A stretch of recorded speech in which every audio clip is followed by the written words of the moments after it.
All right, guys, I think the brand's lull of more dull sounding fragrances is kind of over. A few weeks ago, I did one of these videos, and a lot of the fragrances in that video sounded really exciting. And now we've got another collection of upcoming or soon to drop fragrances from designers and niche houses that I'm also excited about. Let me know what fragrances or which fragrances you're excited about the most.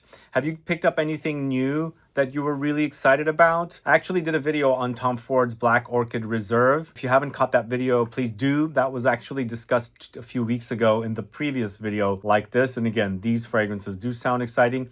And as soon as I get my nose on these fragrances, I'm going to report back to you guys. But do let me know what you're most excited about. Add a comment below. Let's get started with the list. First, I'm going to talk to you about Aesop. It's Above Us Steorra. This is a fragrance created by Celine Barel. I think this is probably her third fragrance, maybe fourth. I think it's her third, right? This is featuring notes of vanilla, cardamom, black pepper, cinnamon, labdanum, frankincense, elemi, and cumin. Mostly sounds like an amber fragrance with warm spices, smoky touches, spicy touches as well. I kind of like the collection of fragrances from Aesop. What do you guys think? Do you like their products or their fragrances?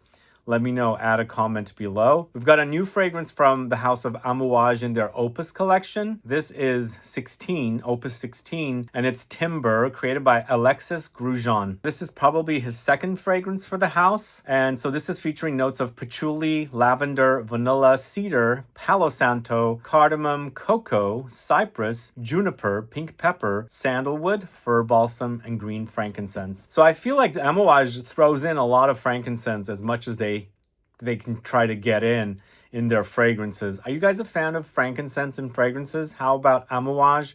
What is your favorite Amouage fragrance? Does this one sound great to you? Let me know, add a comment below. But the next fragrance is from the house of Matière Première. It's Vanilla Powder Extrait de Parfum. So Vanilla Powder was not a love at first sniff for me, but I'm kind of addicted to the smell now. It's weird, sometimes that happens with fragrances. I reacted very negatively to that fragrance. I kind of didn't like it.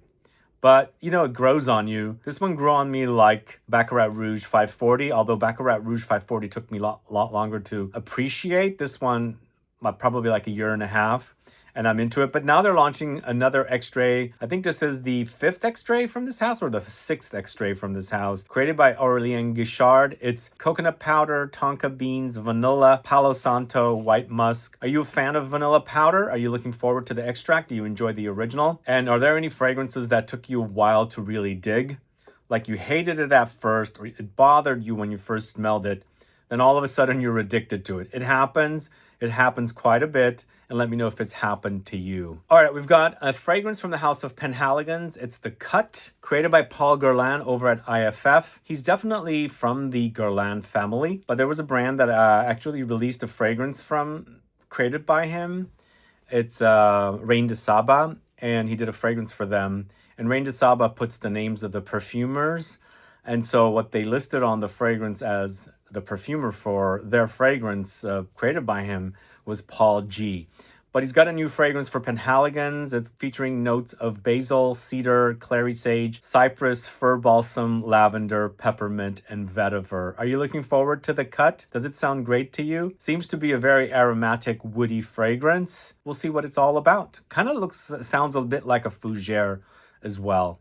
But the next fragrance, we've got two back-to-back from the house of Diptyque. First of which is Fleur de Peau in Eau de Toilette. So I guess when this brand has a popular fragrance, they launch flankers of it or a different concentration of it. So in this case, Fleur de Peau launched several years ago, I think like 2018 or 2017, and it launched with Tempo. Seems like Fleur de Peau became very popular, so now they have a Eau de Toilette concentration of it, and it's featuring ambrette seeds, iris, magnolia, mandarin orange, musk, and pink pepper. Sometimes the concentration might change the way the fragrance is experienced, and sometimes I prefer an Eau de Toilette version of a fragrance over an Eau de Parfum version, but most of the time I'm more into the Eau de Parfums and extracts.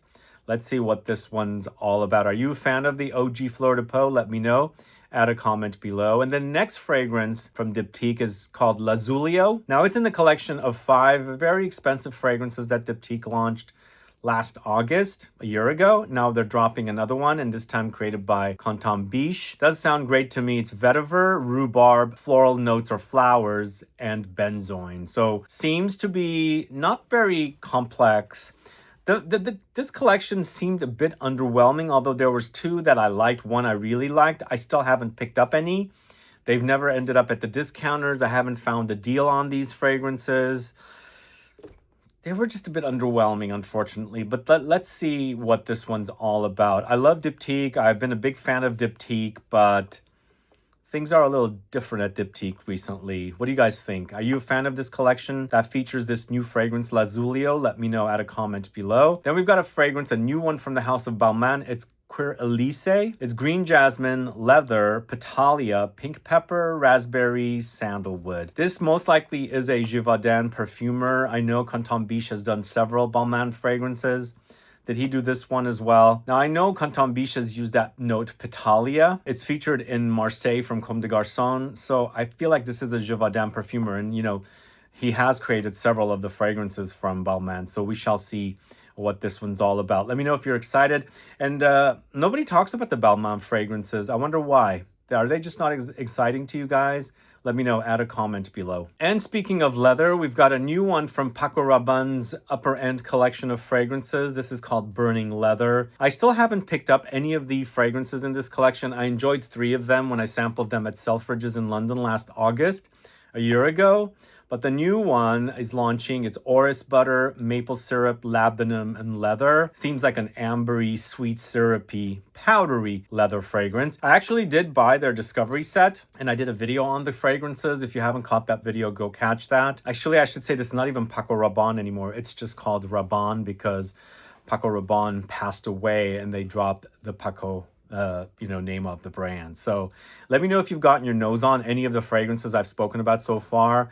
We've got 2 new Gucci fragrances, one for him, one for her in the Guilty series. It's Guilty Absolu de Parfum pour Homme and Guilty Absolu de Parfum pour Femme. So these are stronger concentration of the elixirs. I don't know what they're going to be all about, but the Pour Homme features orange blossom, chili, and rum as a notes breakdown. I think the previous version in the elixir was created by Canton Biche with another Givaudan perfumer. And then the Pour Femme is Tonka, amaretto, wisteria, and coffee. So let's see if how these fragrances are. I'll review them as soon as I can get my nose on them. I enjoyed the Guilty Absolu de Parfum pour Homme, but let's see what this one's all about.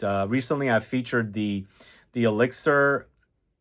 Wait, did I say Absolu de Parfum? I should say Gucci Guilty Elixir de Parfum pour Homme. It's getting a bit confusing. So I enjoyed that one, and recently I featured it in the green bottle in the Orange Blossom Neroli video, the big deep dive video. If you haven't caught that, please head over and catch that video. But the next fragrance from the house of Dolce & Gabbana is Devotion Pour Homme Parfum. Really quickly, we're getting a Parfum edition dropped of the OG Devotion, which I felt like was a bit of a dud for me. I did a video. I was very excited about it, but totally fell apart on me. It's Olivier Cresp. It's tonka beans, vanilla, coffee, amber, lavender, oak moss, and cypress. Let's hope this is better than the OG.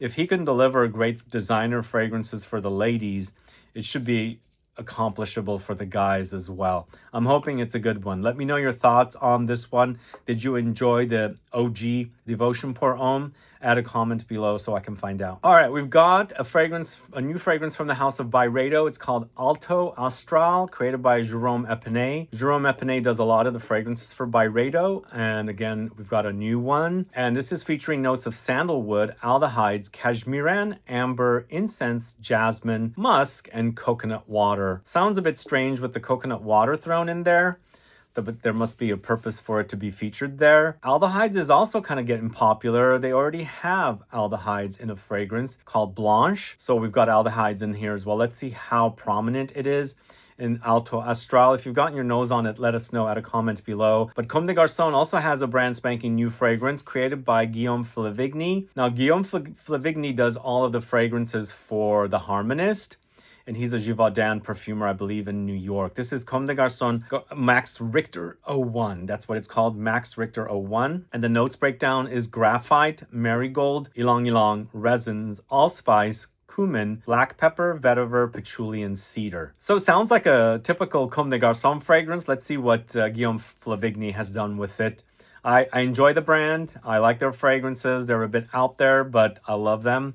Some more than others, obviously. Like Marseille, I've already just mentioned earlier, I really love. But Marseille, I think, is not necessarily super out there, but they do have some out there fragrances that I think are super cool as well. So the next fragrance from the house of Ex Nihilo, it's Scarlet Sands. This brand launches quite a bit of fragrances, this time created by, not Jerome, but it's Jordi Fernandez. So he's becoming the latest hot perfumer over at Givaudan.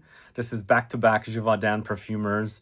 Not Jerome Epinay, though. He is at Robertet. But this one features notes of orange blossom, raspberry, amber, akigala wood, freesia, mandarin, jasmine. Did I say jasmine? Jasmine, vanilla. So yeah, akigala wood. That is the Givaudan proprietary ingredient that a lot of you love to hate.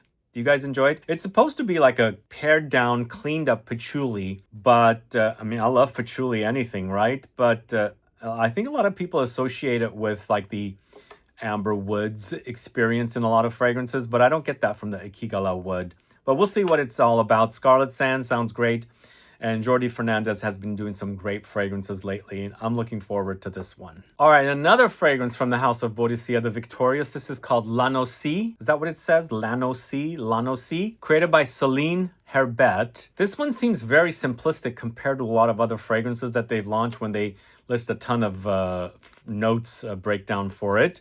This one seems to have a few fragrance notes. It's lemons, coffee, labdanum, sandalwood, leather. In fact, kind of sounds like Devotion pour Homme, the OG. I just hope it's not that fragrance, because I hated that fragrance. And I wouldn't think it is, but the notes breakdown kind of sounds like it. So hopefully it's going to be something super intense. I like the idea of lemons with coffee and the labdanum for the ambery effect.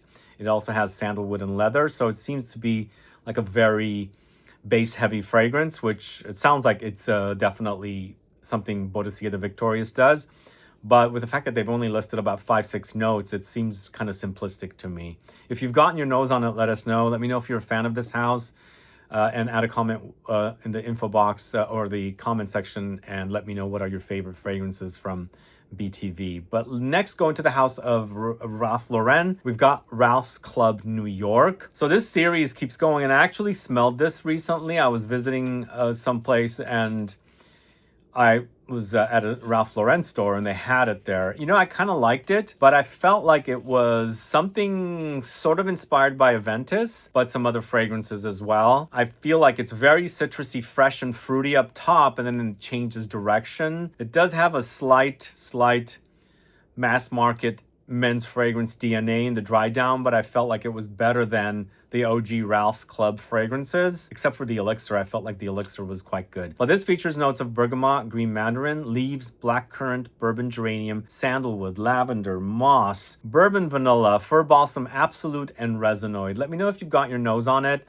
Let me know if you want me to review this fragrance. Again, I didn't care for the OG. The elixir was okay. This one seems to be a bit better, a bit more exciting, even though kind of reminded me of Aventus. Next, we've got another fragrance from the house of Juicebox, this time created by Julien Rascanet. No, I did not collaborate with them. I've only collaborated on one fragrance. It's 54. If you haven't gotten your bottle of 54, please do. It's such an awesome fragrance. I'm happy for that fragrance, guys, but this new one's called London Hall. It's an exclusive fragrance for Harrods, and again, created by Julien Rascanet. It's leather, rose, saffron, vetiver, freesia, cumin, jasmine, cedarwood, patchouli, labdanum, olibanum, lemon. So I believe this is inspired by the music scene in London, basically. So I feel like they're pulling in multiple genres and doing some kind of a concoction with various inspirations from different tracks or songs, I believe, or genres of music. Again, I'm not 100% sure about the inspiration, but this is what I gathered, and I'm curious to get my nose on this as soon as I can and can report to you guys. I will let you know. But again, I'm very, very proud of 54, guys. If you haven't tried it, please do. I think it's a great fragrance, and summer's kind of over. It's going to be a perfect autumn fragrance, even though I wear it in the summertime. All right, we've got a new fragrance from the house of Eccentric Molecules. It's Eccentric 2 Extrait de Parfum. Have you guys tried the Eccentric fragrances? If you guys don't know, Eccentric Molecules launches Molecule 1. Then they also have Eccentric 1. Basically, the way the fragrances work is Molecule 1 or Molecule 2 or 3 or 4 or 5 is just one synthetic molecule that smells like something else. For example, molecule 1 is ISOE Super, and it is a cedarwood slash sandalwood like smell. It's a synthetic ingredient. And with Eccentric 1, they take that ingredient and blend it with other ingredients or notes and create a full fragrance. So if you like the minimalistic quality of just the ingredient by itself, you wear that as molecule 1. Or if you want something a bit more complex, a finished fragrance, then you go with Eccentric 1. So for example, here we have Ambroxan for molecule 2, and they are launching an Extrait de Parfum of Eccentric 2, which originally came in Eau de Parfum concentration. Now we've got an Extrait de Parfum. So basically the perfumer Geza Schoen, who's behind the brand of Eccentric Molecules, has taken Ambroxan and created a finished fragrance in Eccentric 2, and now they've made it into a Extrait de Parfum concentration. So given the fact that they are doing it with Eccentric 2, means Eccentric 2 out of all the Eccentric fragrances sells the most. That's what I'm assuming. So this has notes of Ambroxan, Freesia, bergamot, lime, ginger, vetiver, muscone, orris, pink pepper, hedione, juniper, mandarin, and almdudler, which is an Austrian herbal lemonade. I have to look that up. I've never heard of that before. So most likely they've created an accord for that. But yeah, I'm excited. I love Extrait de Parfums, and I think the Extrait de Parfum bandwagon is here, so everybody's making a higher concentration of all fragrances that sell a lot, so people buy the Extrait de Parfum versions more. What do you guys think of this? Let me know, add a comment below. And the last fragrance in this section, until we get to the after the outro, is a new fragrance from the house of Bottega Veneta called Montebello. It's a unisex fragrance. I don't know who created it, but I took down the info from the Bottega Veneta website because I felt like this is kind of cool, and this is the perfect kind of fragrance that would have fit into my bergamot video, I think. No, not the bergamot video, but the Neroli Orange Blossom video, or perfectly also in the fresh fragrances deep dive videos. But the glass bottle features a mermaid motif inspired by an original fountain at Montebello in Vicenza, the heart of the house's artisanal craftsmanship. And its top note: bergamot Italy essence, cedrat Italy essence, petitgrain essence, lemon sfuma Italy essence. In the heart, we've got neroli essence, cedrat flower nature print, organic green mandarin Italy essence. Finally, in the base notes, we've got musk ambrox, and that's basically it, musk and ambrox. So this it comes in a really huge, almost 500 ml bottle. It's an eau de toilette. I don't know if it's a spray bottle or a splash bottle, but I love these kind of bottles. I'm a big lover of different bottles and things like that. And so I definitely want to add this to the collection. It's quite pricey, but it is 500 ml. It comes in eau de toilette concentration. Let me know if this sounds exciting to you guys. Let me know, add a comment below. And that's basically it for this list of fragrances. Let me know which fragrances you're most excited about. Is there something else that's coming that I did not speak about that's just recently got announced? Add a comment below. And thanks so much for watching today's video. If you have any questions or comments, please list below. Please subscribe to the channel if you haven't yet. Click that bell icon so you'll be notified for future videos and you don't miss out on any future videos. And also, please give a thumbs up for this video so that it'll help with the algorithm. See you guys later. Bye-bye. Well, I did say the Extrait de Parfum bandwagon is here. Everybody's jumping on it. So it seems like Parfums de Marly is also. What they're doing is they're launching 3 Extrait de Parfum fragrances without even having an Eau de Parfum or an existing fragrance. So it's brand new fragrances, all in Extrait de Parfum.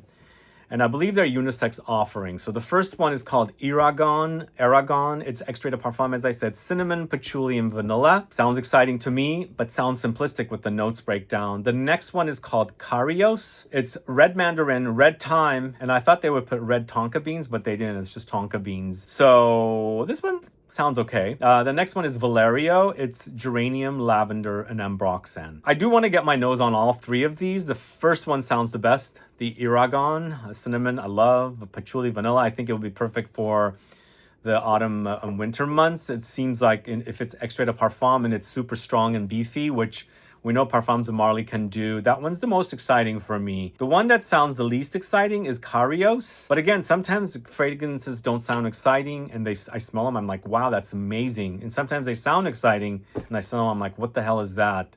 Doesn't sound exciting. So I guess I would think Iragan would be the most exciting, Valerio would be the second exciting, and Carios would be the third exciting. Again, I haven't got my nose on these. I'd like to, and report back to you guys as soon as I can report back to you guys about them. Anyway, thanks so much for watching today's video. See you for another video very soon. Bye-bye.